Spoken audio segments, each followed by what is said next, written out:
चलिए बच्चों, आज शुरू करते हैं 10th केमिस्ट्री का एक बहुत ही इंपॉर्टेंट चैप्टर, जो चैप्टर है कौन सा, केमिकल इक्वेशंस एंड रिएक्शन। तो देखो, केमिकल इक्वेशन अपन किसको बोलेंगे? केमिकल इक्वेशन क्या होता है यार? जब कोई दो रिएक्टेंट, देखो इस साइड जो है इसे हम लोग बोलेंगे रिएक्टेंट। ये देखिए, कोई दो रिएक्टेंट हो गया, दो एक भी हो सकता है।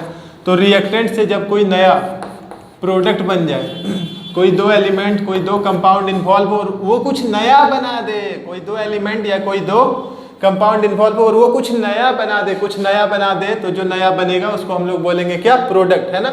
और इस तरह की रिएक्शन जो होगी वो केमिकल रिएक्शन कहलाएगी, है ना। केमिकली कंबाइन करेगा, फिजिकली नहीं, केमिकली कंबाइन करेगा, और केमिकली कंबाइन करके वो कुछ नया बना दे तो उसको हम लोग क्या बोलेंगे? प्रोडक्ट बोलेंगे, है ना। इस साइड को रिएक्टेंट्स बोलते हैं, इस साइड को प्रोडक्ट्स बोलते हैं। और जब इसको आप सिंबॉलिक फॉर्म में लिखोगे तो वो हो जाएगा केमिकल इक्वेशन, है ना, वो हो जाएगा केमिकल इक्वेशन। तो देखिए यार, केमिकल इक्वेशन के मेनली आपको टाइप्स पढ़ना है, तो कौन कौन सा हो जाएगा? देखिए लिखा हुआ है, कॉम्बिनेशन रिएक्शन हो जाएगा, जिसको कंपोजिशन भी बोलते हैं, और इसी का उल्टा ये डीकम्पोजिशन या तो डीकॉम्बिनेशन रिएक्शन हो जाएगा। और डिस्प्लेसमेंट रिएक्शन आएगा, डबल डिस्प्लेसमेंट, रेडॉक्स यानी कि रिडक्शन और ऑक्सीडेशन हो गया, और फिर होगा इंडोथर्मिक और एक्सोथर्मिक। तो चलिए शुरू करते हैं, सारा वन बाय वन क्या होता है देखते जाओगे। तो देखो, सबसे पहले जो है आपके पास वो कौन सा है?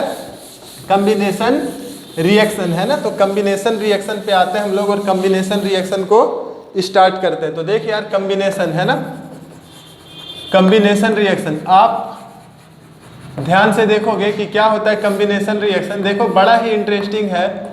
जब कोई दो रिएक्टेंट इन्वॉल्व होके कोई एक सिंगल प्रोडक्ट बनाएगा, दो रह सकता है, तीन रह सकता है, या मोर देन भी 3 रह सकता है। अगर ये कंबाइन करके एक ही प्रोडक्ट बनाएंगे, है ना, अगर ये कंबाइन करके एक ही प्रोडक्ट बनाएंगे, बड़ी बड़ी बातें यहाँ पे क्या है? 2 और मोर रिएक्टेंट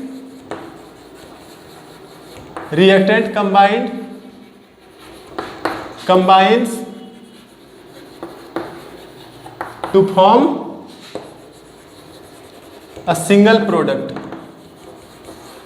देख रहे हो, एक ही प्रोडक्ट जो बनेगा एक ही रहेगा।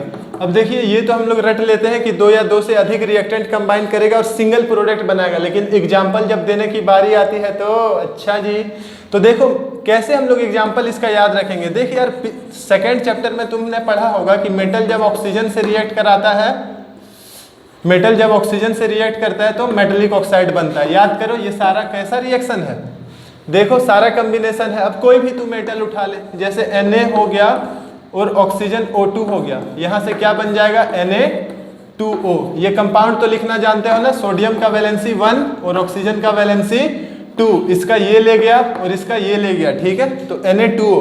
अब देखो, इससे तुम्हारे लिए आसान हो जाएगा। कोई भी मेटल आप उठा ले, जैसे Mg हो गया और ये ऑक्सीजन से रिएक्ट कर गया, तो क्या बनेगा? Mg का 2 और इसका भी 2 कैंसिल, क्या बनेगा? MgO, है ना।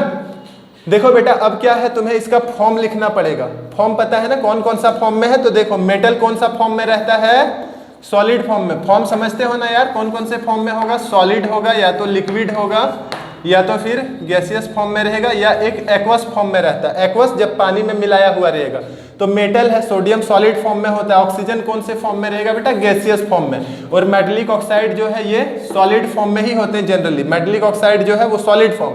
यहाँ देखो, मेटल सॉलिड फॉर्म में है, ऑक्सीजन जो है गैसियस फॉर्म में रहेगा, और यहाँ पे MgO जो है वो सॉलिड फॉर्म में, है ना। एक बार आपको रिपीट कर दूं, कॉम्बिनेशन रिएक्शन क्या होता है? जब 2 या 2 से अधिक रिएक्टेंट को कंबाइन करेंगे और एक सिंगल प्रोडक्ट बनेगा, है ना। तो कॉम्बिनेशन में ज्यादा कुछ नहीं था यार, इतना ही था। कॉम्बिनेशन को हटाया जाए, जल्दी अपन कवर करेंगे सारे ही टाइप को, बने रहे हमारे साथ। दूसरा जो है आपके पास वो कौन सा है? डीकॉम्बिनेशन या डीकम्पोजिशन भी बोलते हैं। तो डीकॉम्बिनेशन, या तो इसको डीकम्पोजिशन भी बोलेंगे, डीकॉम्बिनेशन रिएक्शन, या आप क्या कह सकते हो? Decomposition reaction. तो देख भाई, जो 2 वहां पे बना था वही यहाँ पे टूट करके वापस अपने अपने जगह पे पहुंच जाएगा, ठीक है।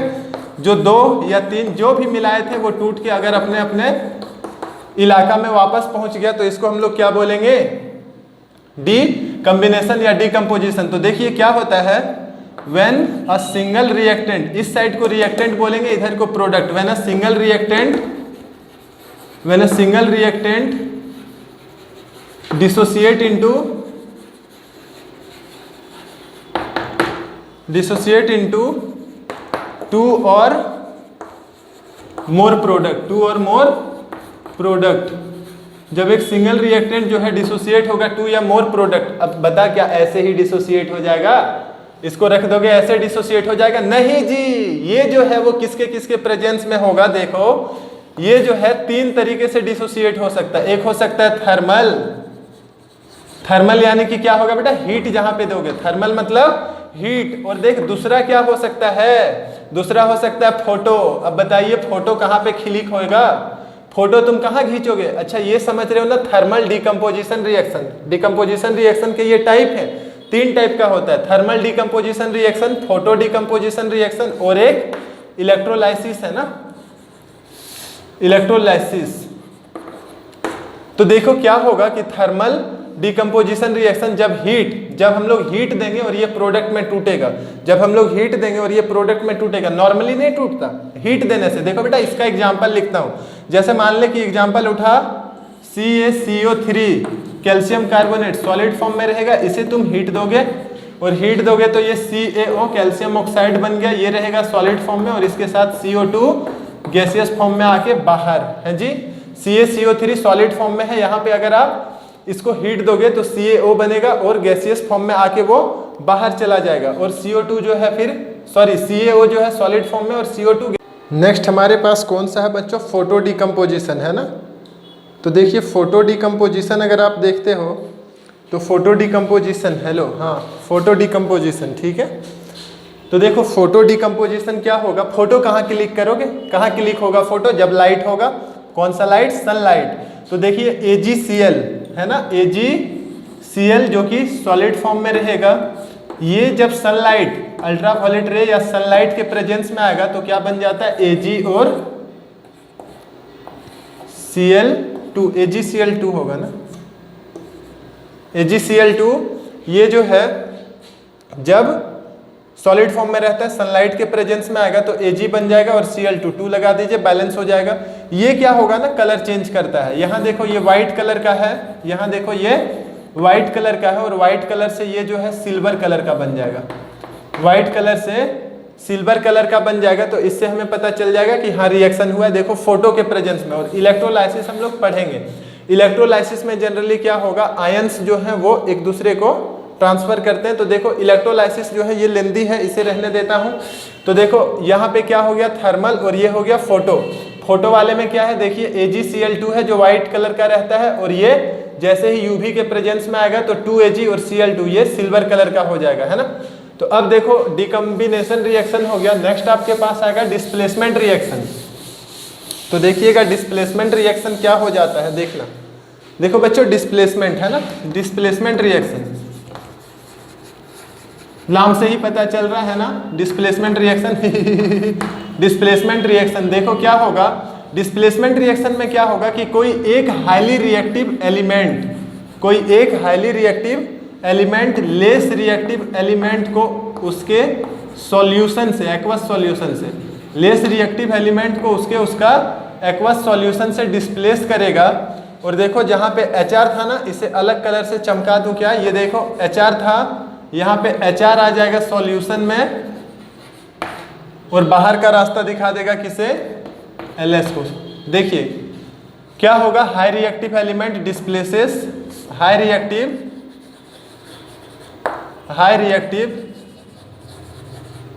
Element displaces less reactive element from their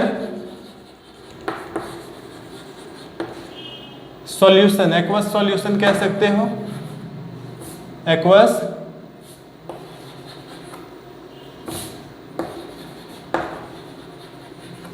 solution है ना। देखो क्या होगा, हाई रिएक्टिव एलिमेंट। अब आप हाई रिएक्टिव एलिमेंट पहचानोगे कैसे, तो देखिए केदारनाथ का माली आलू, केदारनाथ का माली आलू जरा फीका सा पकाता, और फिर यहाँ है लेकिन हाइड्रोजन मेटल है नहीं, है ना। रह भी सकता है, हाई इसका रिएक्टिव ऑर्डर है, लेकिन मेटल नहीं है ये। केदारनाथ का माली आलू जरा फीका सा पकाता है, फिर हाय कोर्ट हैं आप, AGAUPT। देखो क्या है, केदारनाथ का माली आलू जरा फीका सा पकाता है, फिर से हाई कोर्ट हैं AGAUPT, AAP।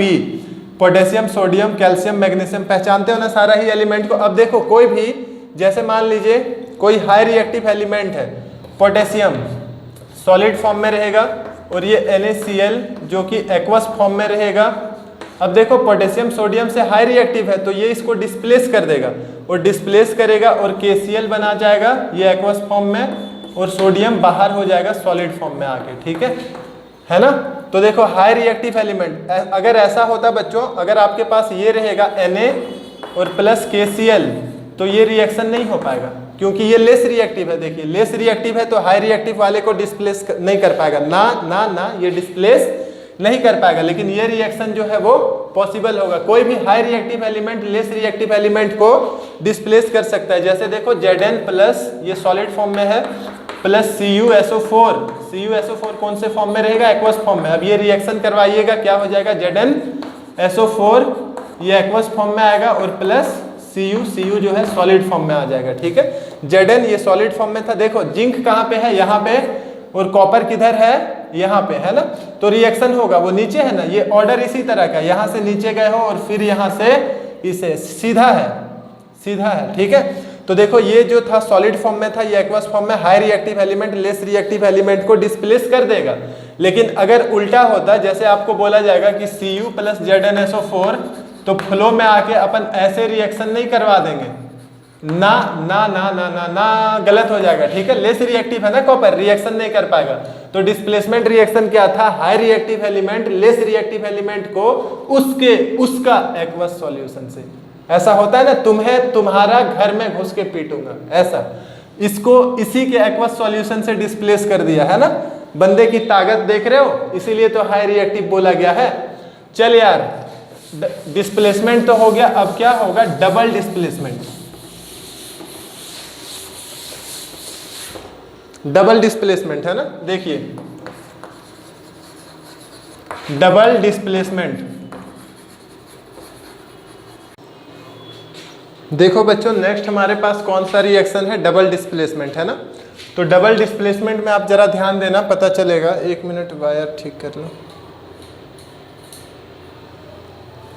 Double displacement reaction है ना, इसमें क्या होगा कि इस पे देखिए जैसे Na है और SO4 है और यहाँ Ba और Cl, तो ये दोनों ही एक्वस फेज में, ये इसके जैसे देखो ये Na प्लस है और ये SO4 2 माइनस है और यहाँ Ba प्लस है। आप कह सकते हो इसका पॉजिटिव इसका नेगेटिव के साथ चला जाएगा और ये पॉजिटिव इसका नेगेटिव के साथ चला जाएगा, यानी कि चार्जेज का यहाँ पे जो है वो डिस्प्लेसमेंट होता है। इसका पॉजिटिव इसके साथ, इसका नेगेटिव इसके साथ।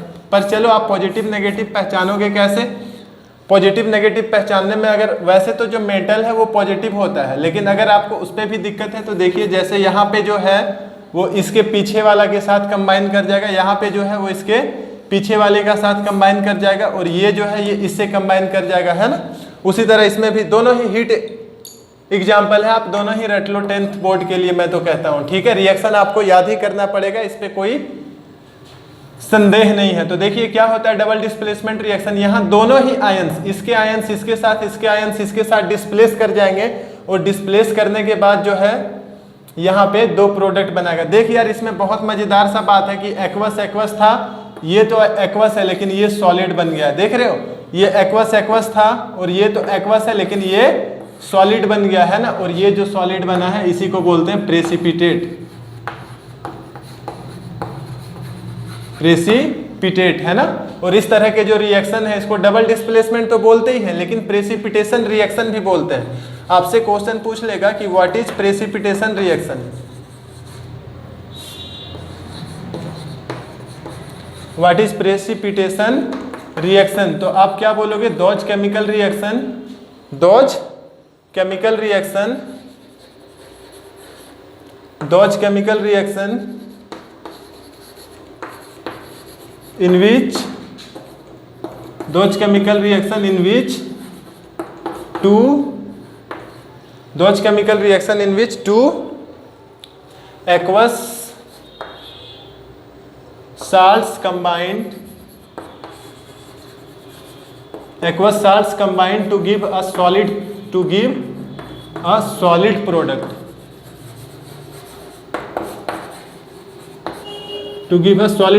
देखना व्हाइट पीपीटी बन जाएगा, ये जो है व्हाइट पीपीटी बन जाएगा, प्रेसिपिटेट व्हाइट पीपीटी बना दे तो उसको हम लोग क्या बोल सकते हैं, प्रेसिपिटेशन रिएक्शन भी बोल सकते हैं। डबल डिस्प्लेसमेंट रिएक्शन क्या होता है, इसके जो पॉजिटिव आयन है वो इसका नेगेटिव और इसका जो पॉजिटिव है वो इसका नेगेटिव, यानी कि आयंस का डिस्प्लेसमेंट होता है। दोनों ही जो कंपाउंड है उसके आयंस का डिस्प्लेसमेंट होगा, उसको हम लोग बोलते हैं डबल डिस्प्लेसमेंट रिएक्शन, है ना। और ऐसा डबल डिस्प्लेसमेंट रिएक्शन जिसमें सॉलिड व्हाइट पीपीटी बन जाए उसको हम लोग बोलते हैं प्रेसिपिटेशन रिएक्शन। ये दोनों ही एग्जांपल आपको रटना इन शॉर्ट, ठीक है। तो चलो पार करते हैं और नेक्स्ट आपको बताया जाएगा कौन सा, रेडॉक्स रिएक्शन, है ना। नेक्स्ट आपको बताया जाएगा रेडॉक्स रिएक्शन। तो चलो बच्चों आज के लिए इतना ही। रेडॉक्स रिएक्शन और इंडोथर्मिक और एक्सोथर्मिक जो है वो अपन नेक्स्ट क्लास में देखेंगे। तब तक के लिए थैंक यू। ठोक दो लाइक और कमेंट।